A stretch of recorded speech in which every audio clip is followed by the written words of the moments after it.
Er du klar til at nakke nogen? Ja da. Vi er SEAL Team 69. Vi er antiterroristkorpset. Det lyder bare fedt.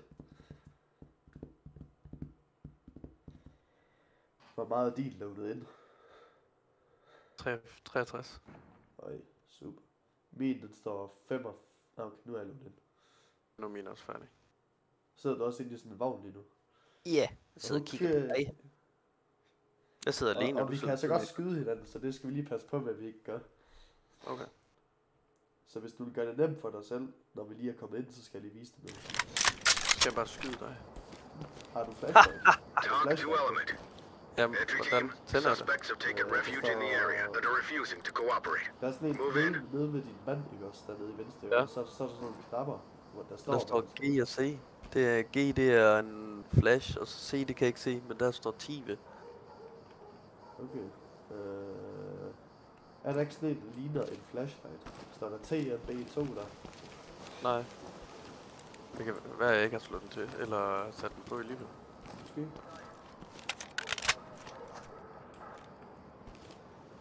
Nå, det skal gøre det med min pistol. Nå.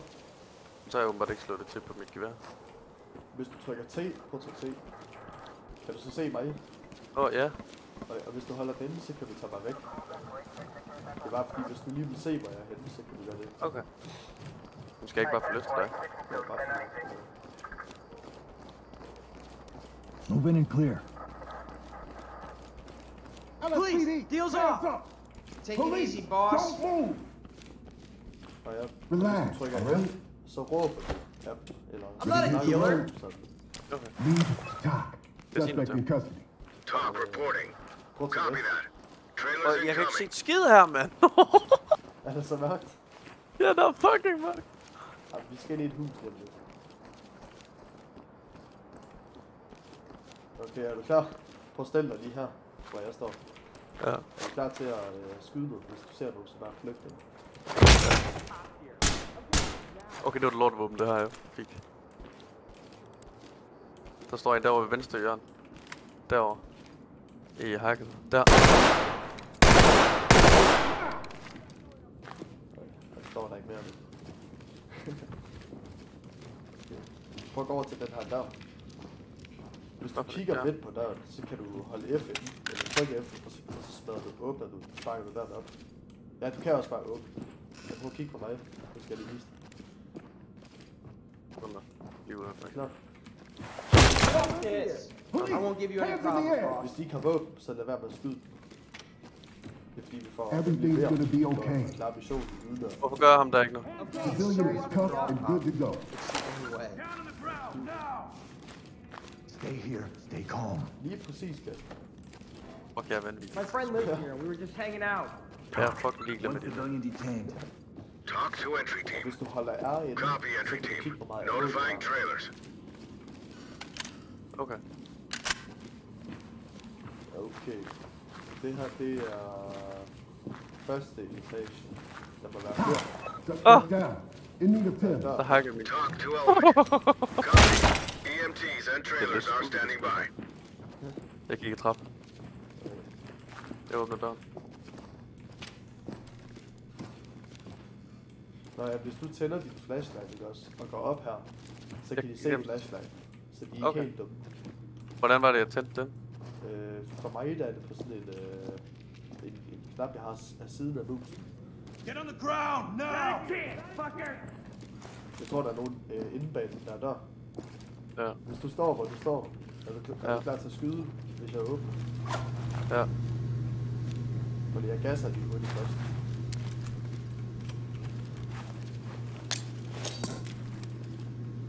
Er du klar? Ja. Problemet er, at jeg kan jo ikke se nogen derinde. LSPD, don't move. Okay, jeg mister liv af at gå ind i det gas der. Jeg tror ikke, du mister liv. Du bliver bare sådan... Jeg bliver bare helt... Åh, fuck! Så var jeg godt. Og hvis du bløder, så holder F inde. Jeg fik et chok! Copy that entry team. Fuck, der er løber. kæmpe ned. Okay, jeg ved ikke lige, hvad der skete der, men der skete det. Suspect down. Talk Jeg to vil bare lige entry kigge på trappen. team. Talk copies all. Proceed with your mission. Fuck. Mit hjerte. Lead talk. Contact is down. Talk reporting. Copy that entry team. Get down and put your Notifying hands trailers. up. Jeg skal altså finde ud af, hvordan Der det tænder. er flere heroppe et eller andet sted. Ja.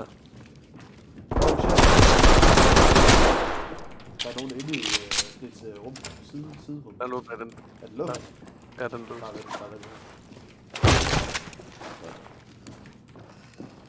Reposition. Come on.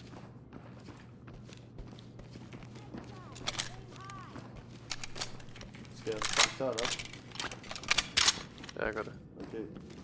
Bare lige tjekke, der er noget herinde. Der er et eller andet her. Entry team to talk. Securing. Evidence bagged. Vi venter lige hurtigt med at gå ind ad den der dør. Jeg vil forvente, Ja, at lige- der er åben her. Der ligger en i sengen. Men jeg tror ikke, vi skal skyde ham, der ligger i sengen. Okay, bare vent. Skal jeg kigge? Ja, Det skulle være et barn, der brækker sig. jeg tjekker, om det ikke gør det. Talk. Civilian is incapacitated. Talk reporting. Suspect Copy. is down. Clean Requesting house and cams. we'll take them Det er out. hende der Kælling. Var det hende, du skød? Ja, jeg skød hende. Men jeg havde fucking våben. Jeg havde pistol. Er du klar?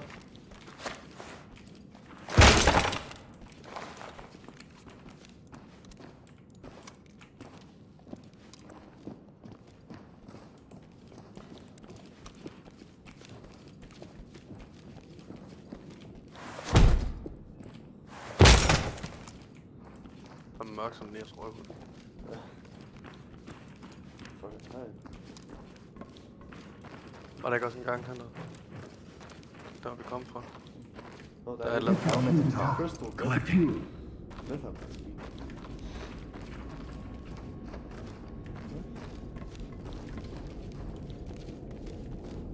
Det er dejligt der.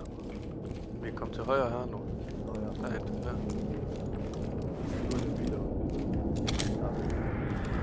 Oh shit. Der bløder. Ja, det gør jeg også lidt. Så bliver vi ked af det. Jeg holder væk. Er der mere herinde? Element to talk. Got one down. Talk to entry team. Roger that entry team. Tag them and keep moving. Jeg kan ikke glemme, der er noget her. Det er der ikke. Er du klar til at skære døren op så? Ja. Hvis du står, hvor jeg står her, så kan du kigge et langt, tror jeg. Er du klar? Ja. Tæk. Jeg går ind.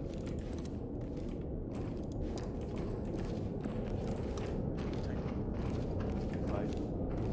Her er Lead den. to talk. Bagging. Der er en crystal med. Jeg gasser lige lidt. Jeg tror, der er noget hernede. Vi skal også bare prøve. Jeg prøver lige at kaste en flash. Der er i hvert fald nogen. Okay, mit er lækket der. Lige inden vi går ned, skal vi lige kigge dørene her, så vi bliver nakket. Jo. Den er låst, så jeg sparer den op. Ja. Kigger højre. Tjek. Gå ind. Der er en dør herinde til venstre. Skål. Ikke nogen. Der er en dør her også. Ja, men jeg ser bare lige rummet, om der ligger et eller andet. Du er allerede videre. Du er kold.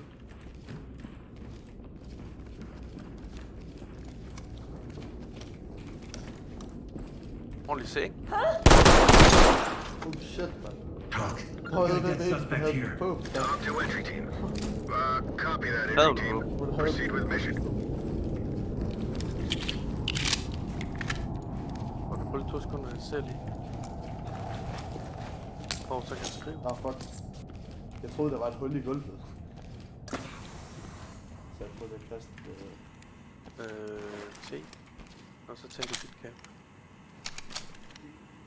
Jeg prøver lige at se, om du kan finde ud af, hvilken setting det er. For at du kan...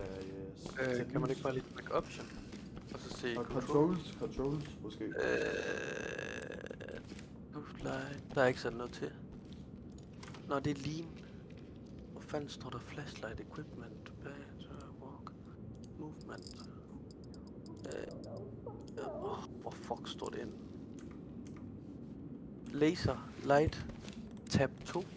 Hvad fuck er det?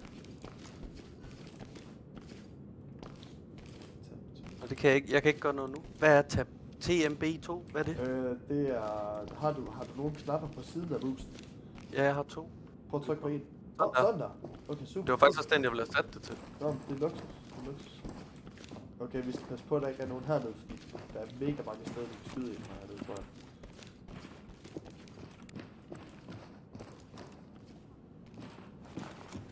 Der er en dør åben, så jeg tror, der er nogen hernede. Har du flere flashes? Kan du så ikke åbne flash døren der? Is anyone even fucking listening? Get out of my way! Hey! Get down on the ground! no, Go! shit. Get down! I want to see hands. Police! Hands! Police! Get down! Dejligt. Arms outstretched! Og hvis du er i tvivl Let me om, see hvor those jeg er, hands! så kan du bare slå mit kamera til. Ja. Good to You go. can't just leave me here. Please. Lead talk. Civvy is ready. Talk to Element. Der er også Jeg har der er en dør ved at jeg har- åbne hernede. Jeg har en dør her nede ved mig. Der er 2 døre her nede ved mig. Så kommer du bare derhen. Ja. Jeg kan godt se det lys. Ingenting her. Den er låst, den her dør. Ja, men jeg ser bare lige om der er ikke noget her. Er du klar? Vil du ikke have den dør her lige frem? Vil du ikke tjekke den først? Jo. Der er vi ikke ved det. Nej, der er sgu ikke noget. Hvorfor er det, jeg sigter så mærkeligt nu? Vent lidt. Hvordan sigter? Den læner bare våbnet til side, så jeg kigger ikke i mit scope lige nu. Nå, det er et eller andet... det er noget, du kan lave om på. Prøv at sigte og trykke P. Skal Nå, det er O. Det er O. Ja, O. Okay, så det virker ikke nu. Ja. Hvordan var det lige deroppe? Jamen, det er hende, der jeg har låst fast her. Og er klar til at åbne døren? Ja. Vi er bare ude igen. Nå, det er bare ude. Okay. Nå, men der var en dør mere her et eller andet sted. Ja. Jeg tror, det er her. Der var en dør åbne et eller andet sted. Der er også noget ude til der. Get down and keep your hands up! Hvad vi kunne høre noget, hvis vi råbte et eller andet. Det er godt at have en flashlight lige her. Ja. Den Der er skulle ud i sgu spil. ikke et SMG til det her.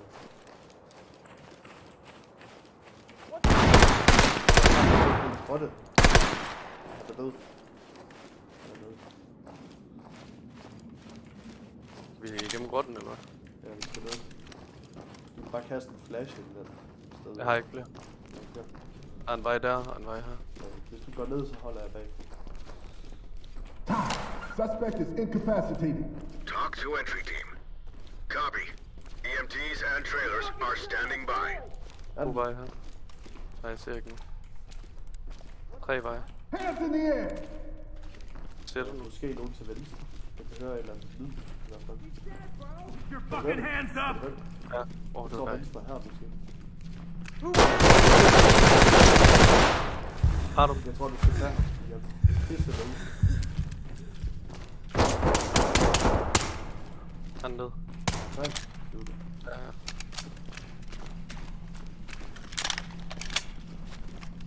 Entry team to top. Sit down! Talk to Element. Roger that, entry team. Hvis du Tag trykker him tab, and keep moving. så kommer der sådan noget frem, hvad vi skal. Eller hvis du holder tab inde, så kigger du på den. Ja, jeg kigger på Så den. vi skal... vi mangler Rescue all stadig at civilians. rescue. Arrest 2 suspects. Bring order to... Ja. Den øverste, det er egentlig bare, man, du ved, fjerner alle modstanderne. Okay.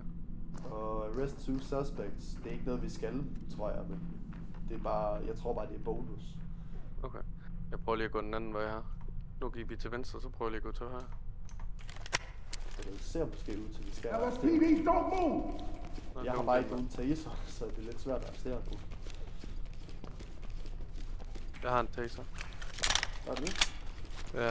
Og hvordan fanden skal jeg arrestere nu? Her kommer jeg op i et eller andet. En kort.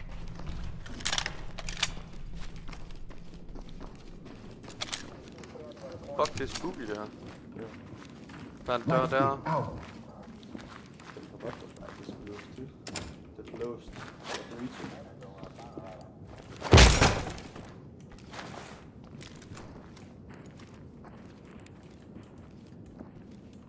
Sørg for, at det ikke er nogen her.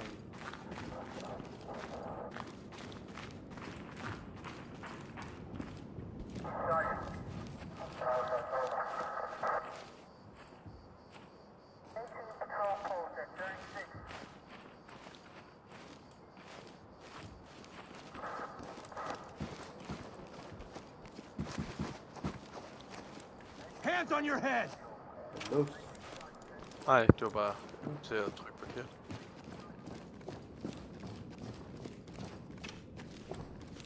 Kom vi bare ind i huset igen. Der er en dør her.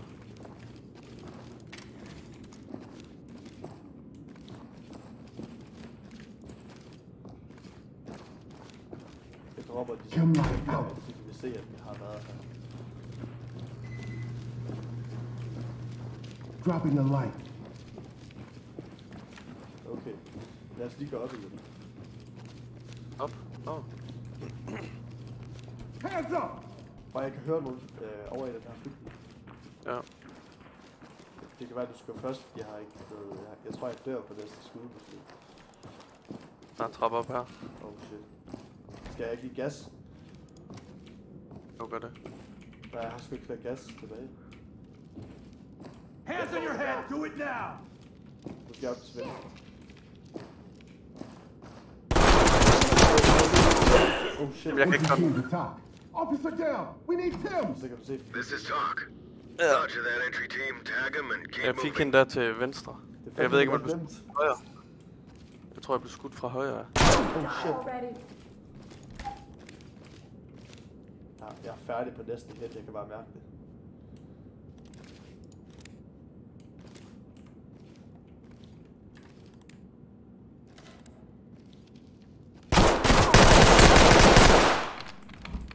Jeg tror, jeg fik. Jeg hørte lige et drop på gulvet.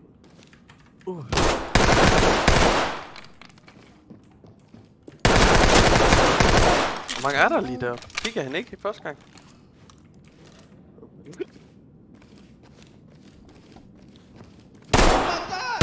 You're endangering this operation. Watch yourselves. Jeg skal ikke lige plukke civile, så det ikke være så I have to do this. You're good. Okay, nu er vi færdige med det. Element to talk. Det var den sidste. Den failede kun en, det var den der med arrestere 2. Altså...